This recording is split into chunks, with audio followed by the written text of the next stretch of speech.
voici la 3e vidéo sur la série à propos de l'apprentissage de la sténotypie. Donc, je vais te parler des outils de la réussite. Donc, quels outils tu peux utiliser pour t'assurer de réussir le programme jusqu'à la fin, c'est-à-dire taper parfaitement ou presque parfaitement à 200 mots à la minute. Donc, le premier outil, ça va être un agenda de pratique. Ça peut être un simple livre que tu écris la date, mais c'est quand même intéressant que ce soit en papier, moi je trouve, mais ça pourrait être quand même, si tu veux être zéro déchet ou sans papier, sur support informatique, mais un agenda de pratique. Comment ça marche? C'est en fait, tu vas te prendre un petit cahier comme ça, tu vas consigner ta pratique quotidienne pour atteindre tes objectifs. Puis ça, c'est un peu une façon de faire pour n'importe quel objectif quand tu notes ce que tu fais, puis tu prends en considération ta progression et que tu vois où ce que tu en es, ça permet vraiment d'atteindre un objectif. Donc là-dedans, tu vas écrire le titre de l'audio que tu as pratiqué, sa vitesse, sa durée, puis son niveau de difficulté selon toi, ça c'est bien important. Finalement, là, à la fin de ta pratique quotidienne, tu vas marquer la durée totale d'audio pratiqué. Donc, combien de temps d'audio est-ce que tu as pratiqué aujourd'hui? L'objectif, c'est de pratiquer au moins 3 heures d'audio. Pas de temps de pratique, parce que on peut être... essaye de pas être distrait, là. Va pas, mettons, sur Facebook entre tes audios ou quelque chose comme ça, parce que tu perds ta concentration, tu perds ton focus, tu perds ton attention, puis finalement, tu perds du temps. Donc, si tu veux pratiquer de manière intelligente, concentre-toi vraiment sur ta pratique pendant un gros 3 heures d'audio, fait que ça ressemble à un genre de 4 heures de pratique totale quand t'es quand même concentré.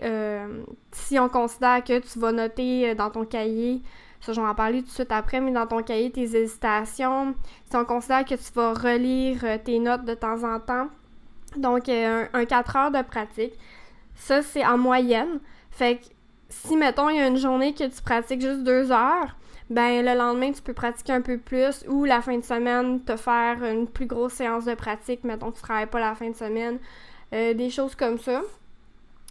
Donc, c'est pas... faut pas que tu te fies juste au cours, parce que c'est vraiment pas suffisant. C'est comme si... Moi, c'est souvent l'exemple que j'utilise. Si tu connais pas du tout le piano, puis là, on te demande, dans 2 ans, de jouer un concerto de piano avec un orchestre symphonique. Donc, c'est vraiment intense. Il faut que ta pratique soit quotidienne, soit intense. Oui, ça demande beaucoup ça demande beaucoup de choses que je vais parler dans une autre vidéo, fait que je n'élaborerai pas trop là-dessus. Il faut vraiment être assidu et rigoureux dans sa pratique si on veut y arriver. Puis pourquoi, dans le fond, à quoi ça sert d'avoir cet agenda de pratique-là? C'est que ça te sert à atteindre ton objectif de pratique quotidienne. Combien de temps as-tu réellement pratiqué? Parce que des fois, si on les note pas, on se dit « Ah ben oui, j'ai fait mon 3 heures », mais en fait, on remarque « Ah, ben en fait, j'ai juste fait 1h30 ».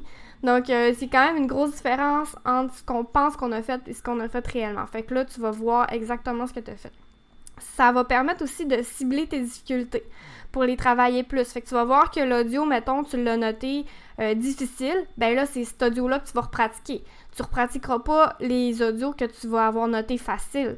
Donc, tu vas pratiquer ceux que tu trouves difficiles pour qu'ils deviennent faciles éventuellement. Puis là, ça fait en sorte que tu vas constater ton amélioration. Donc, un audio que tu as noté difficile il y a 2 semaines, par exemple, et maintenant facile, tu notes facile, on passe au suivant. Ça te permet aussi de rester motivé parce que tu vas constater que tu t'améliores concrètement. Tandis que si tu notes rien, c'est un peu abstrait ton amélioration, puis tu as comme l'impression que tu t'améliores jamais, mais c'est faux, on progresse à force de pratiquer. Fait que ça te permet de rester motivé en voyant concrètement que tu t'améliores en effet. Puis ça structure aussi ta pratique pour être plus efficace et productif dans le temps donné de pratique, pour que ta pratique soit intelligente finalement, puis que pas tu perdes ton temps à faire n'importe quoi, mais à vraiment pratiquer tes difficultés, et t'améliorer vraiment plus rapidement. Ensuite, le deuxième outil pour la réussite, atteindre 200 mots minute, donc c'est le cahier d'hésitation. C'est crucial, le cahier d'hésitation. C'est que tu vas consigner toutes tes hésitations dans un cahier avec le sténogramme qui l'accompagne, donc le mot avec le sténogramme pour les travailler. Puis ça, c'est primordial parce que si tu ne travailles pas tes hésitations ne vont pas disparaître par magie un beau matin à ton réveil. C'est pas comme ça que ça fonctionne. Pour améliorer quelque chose, il faut le travailler. Il faut travailler ses difficultés. C'est comme ça qu'on s'améliore dans la vie en général. C'est la même chose en sténo. Donc ce cahier-là, c'est vraiment ce qui va faire en sorte que tu vas gagner de la vitesse. C'est nécessaire d'éliminer les hésitations pour gagner de la vitesse. C'est vraiment la clé. Puis pourquoi un cahier d'hésitation? Mais premièrement, travailler tes difficultés pour t'améliorer réellement. Parce que, comme je disais, les hésitations ne disparaissent pas par magie un beau matin. Puis ça permet aussi de créer des bons liens neuromusculaires pour gagner en précision. Donc, en vitesse. Parce que tu veux pas taper n'importe comment un mot. Par exemple, mettons que tu as un mot que tu n'hésites pas, mais tu le tapes toujours mal. Ben en fait, c'est une difficulté, c'est un problème. Donc, il faut que tu le mettes, puis il faut que... Tu sais, tu as comme enregistré un mauvais code, si on veut. Fait qu'il faut que tu enregistres le bon code pour qu'à chaque fois que tu tapes un certain mot, un certain son, c'est la bonne chose qui sorte. Donc, pratique cette liste-là tous les jours. Mais je vais faire une autre vidéo sur à quoi peut ressembler une pratique quotidienne. Donc, je n'élaborerai pas là-dessus, mais pratique ta liste tous les jours parce que finalement, c'est comme ça qu'on se crée les bons liens. Les neurones vont se faire des petits chemins et c'est comme ça que ça va devenir des réflexes. Donc, comment pratiquer ta liste d'hésitation? Fait qu'il y a une façon de pratiquer cette liste-là. C'est qu'avant la pratique d'audio, tape avec précision chaque mot de ta liste. Puis quand je dis tape avec précision chaque mot de ta liste, c'est prends le temps que tu veux pour taper ta liste, mais tape bien chaque mot. Donc, place bien tes doigts tout de suite, tape bien, même si ça te prend un peu de temps, c'est mieux que ce soit précis que de taper n'importe comment rapidement. Parce que c'est en faisant ça que tu vas gagner en vitesse. On se rappelle de mon exemple de lacet dans une vidéo précédente.